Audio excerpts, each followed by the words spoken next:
What is up, YouTube? Just got a package in the mail here, and it's a little bit too big to show right here, but I'm gonna open it down here on the floor, and I'll show you what I got. Just get straight in here.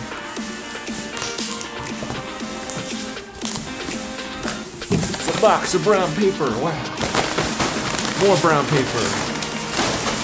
Bubble wrapping, and here is Kino Diva 201.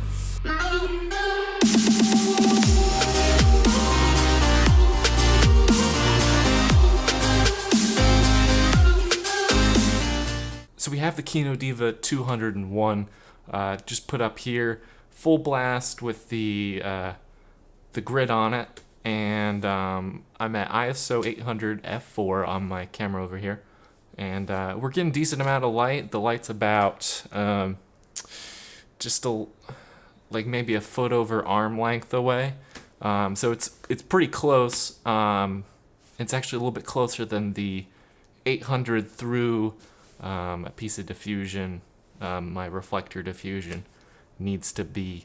So it's not quite the output that I wish it would have been, but definitely with this grid on it, it's definitely very spotty on me, and you can see it kind of pulls it off the background quite a bit more than the 800 through the diffusion looks. And I'm gonna switch back a little bit here. Just so you can see what the 800 looked like. It's quite a bit cooler than my 800, and it definitely uses quite a lot less power. This uses only 120 watts or so. I think it's like 123. So why would you pick the Kino Diva over, say, an LED? This light cost me $250, and that's a pretty fair price, especially considering the output.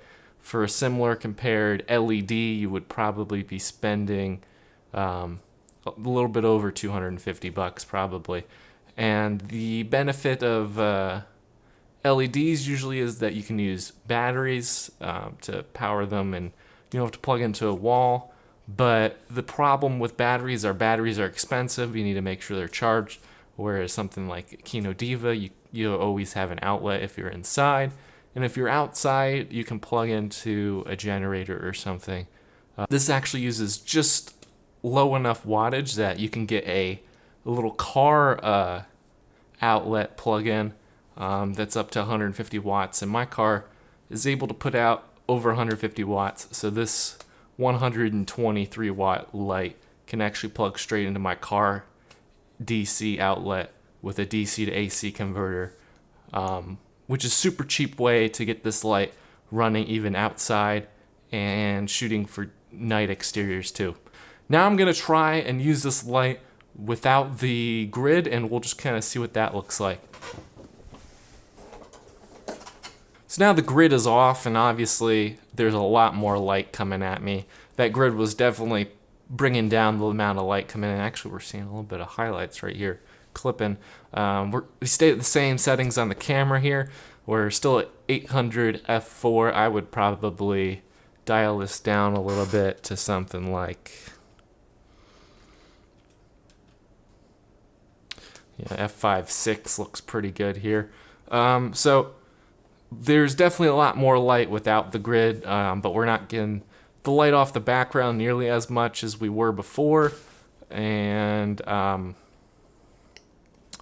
but definitely if you need this extra light, it still looks a lot more contrasty than using my 800 through some diffusion, and it gives you a lot more dramatic look. This is a 3200 Kelvin, they're tungsten balanced. The color looks a little bit different than tungsten in my opinion, but I think Kino's always kind of had this little bit of a weird look to them.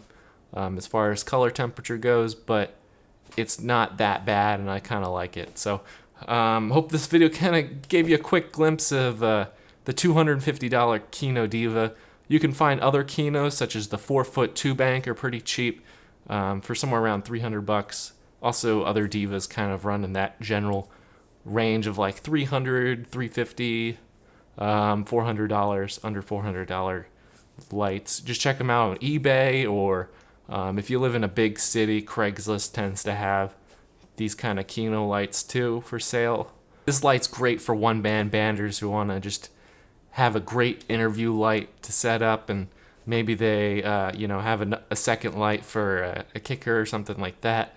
This light's really simple. It's less, you can fit it in your back seat of your car. It's pretty lightweight as well. Actually, I was really surprised by how light the package was considering how large it was. So thanks for watching. I hope you enjoyed this video. This is just a quick overview of the Diva light.